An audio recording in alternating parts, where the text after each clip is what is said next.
नमस्कार, मैं हूं संजय शर्मा। आप देख रहे हैं 4 PM news network. Rahul Gandhi की एक भारत जोड़ो यात्रा ने कर्नाटक कांग्रेस की झोली में गिरा दिया। और अगर दूसरी यात्रा शुरू हो गई तो क्या होगा? थोड़ा ब्लड प्रेशर हाई होगा ना ये बातें सुन सुनकर। मैं आपको बताऊंगा कि दूसरी यात्रा और उसके बाद के अंजाम को। उससे पहले छोटी सी रिक्वेस्ट ये, आप हमारे दोस्त हैं, सहयोगी हैं। इस वीडियो के नीचे एक डिस्क्रिप्शन बॉक्स पे एक आईडी है। अगर आप फॉर्म भर के 4 PM का मेंबर बनेंगे तो हम आपके आभारी होंगे। बात करते हैं आज के वीडियो की। कांग्रेस पार्टी कर्नाटक का रण बहुत मज़े से, बहुत शान के साथ जीत चुकी है।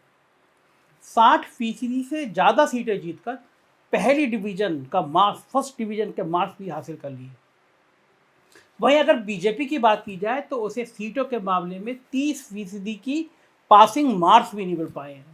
33% होता है ना पास होने के लिए, तो बीजेपी को 30% ही पासिंग मार्क्स मिले हैं सारी सीटों का कैलकुलेशन करेंगे तो। अब ऐसे में साहेब का झोला उठ जाएगा क्या? ये एक बड़ा सवाल बन गया है। कलयुग के देवता बजरंग बली का भी सहारा लेने की कोशिश की गई, लेकिन बजरंग बली भी भारतीय जनता पार्टी की मदद नहीं कर पाए। सिर्फ इतनी मदद कर पाए कि चलो बहुत जिद कर रहे हो, चलो जगदीश शेट्टार को हराने में साथ दे देता हूँ, लेकिन बाकी जगह नहीं। बजरंग बली भी साहब का साथ देने को तैयार नहीं हुए। मगर सवाल उठता है कि बजरंग बली साथ देते भी तो कैसे? क्योंकि बजरंग बली जी का रिकॉर्ड तो असहाय लोगों की मदद करने का रहा है।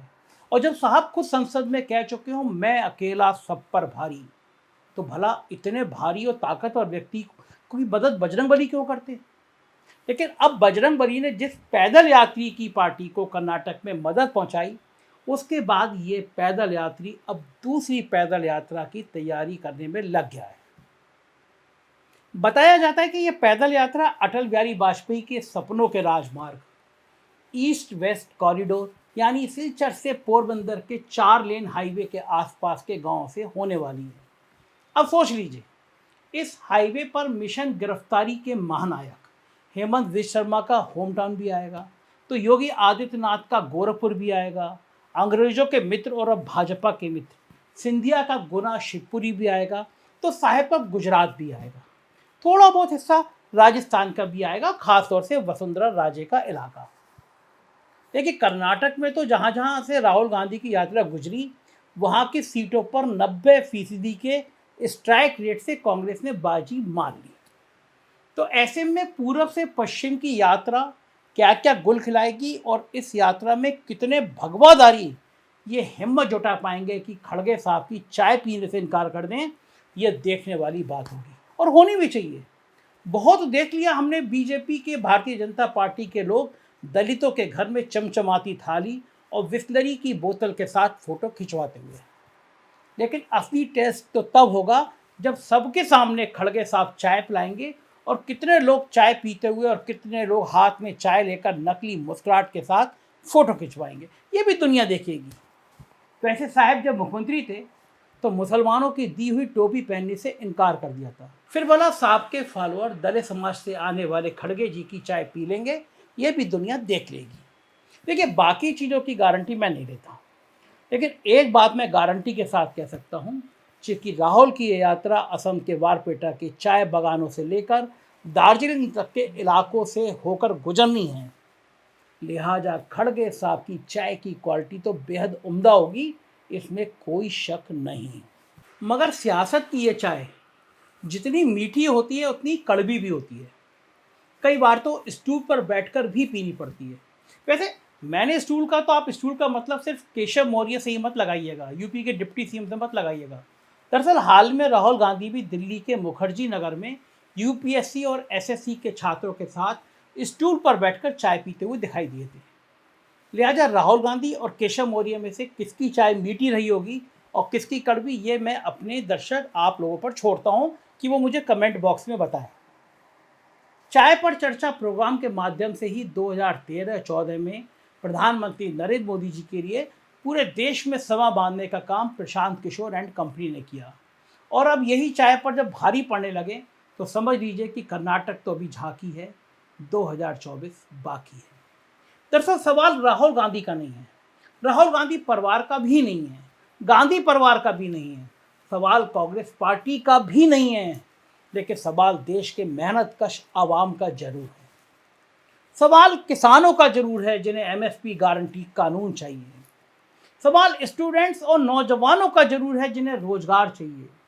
सवाल सरकारी कर्मचारियों की पुरानी पेंशन व्यवस्था की बहाली का जरूर है। सवाल महिलाओं का जरूर है जिन्हें कमर तोड़ महंगाई से मुक्ति चाहिए और साथ ही आबरू बचाने के लिए जंतर मंतर पर बैठने की नौबत ना आए, इसकी गारंटी चाहिए।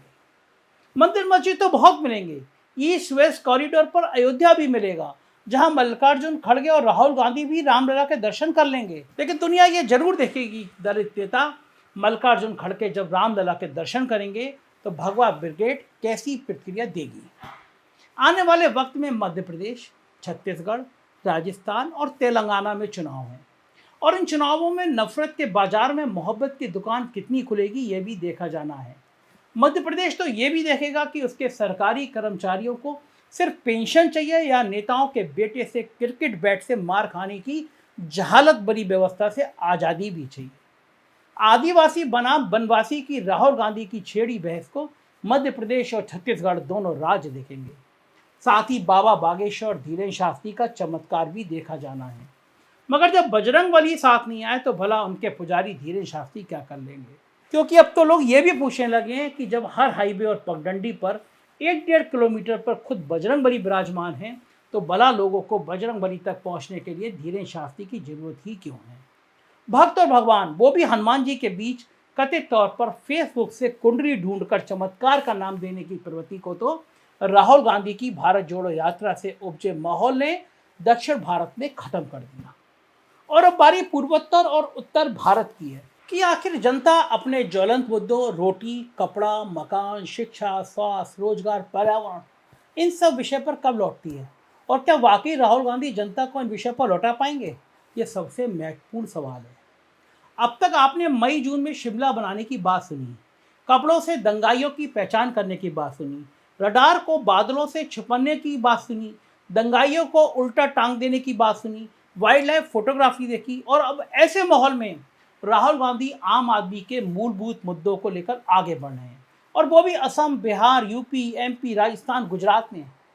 तो ये देखना दिलचस्प होगा कि व्हाट्सएप यूनिवर्सिटी का ज्ञान भारी पड़ता है या लोगों के अपने अपने मुद्दे भारी पड़ते हैं। इस इलाके में तो जाति जनगणना भी बड़ा मुद्दा है, कहीं खुलकर तो कहीं दबी जमान में ये मुद्दा उछल रहा है।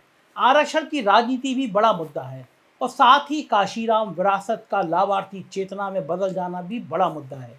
लिहाजा खड़गे साहब की रणनीति और राहुल गांधी की यात्रा दोनों मिलकर हालात को कितना बदल पाएगी, इसके लिए हम सबको भारत जोड़ो यात्रा का इंतजार करना पड़ेगा, पार्ट 2 यात्रा का इंतजार करना पड़ेगा। मगर अब एक बात तो तय है कि अगले 10 महीनों की राजनीति तो ईस्ट वेस्ट कॉरिडोर पर होनी है। केंद्र बिंदु तो राहुल गांधी रहेंगे और साथ लोक कल्याण मार्ग पर मल्लिकार्जुन खड़गे के गृह प्रवेश के लिए मुहूर्त निकालने की प्रक्रिया कैसे आगे बढ़ेगी, ये भी राहुल के दूसरे चरण की यात्रा का माहौल तय करेगा। बने रहिए 4 PM पर, हम आपको राजनीति माहौल बताते रहेंगे। आपका प्यार हमारी पूंजी है, इसे बनाए रखिए। हमारे कुछ और राज्यों में चैनल हैं, 4 PM गुजरात, बिहार, यूपी, कर्नाटक, इन्हें भी सब्सक्राइब करिएगा। शुक्रिया, थैंक यू।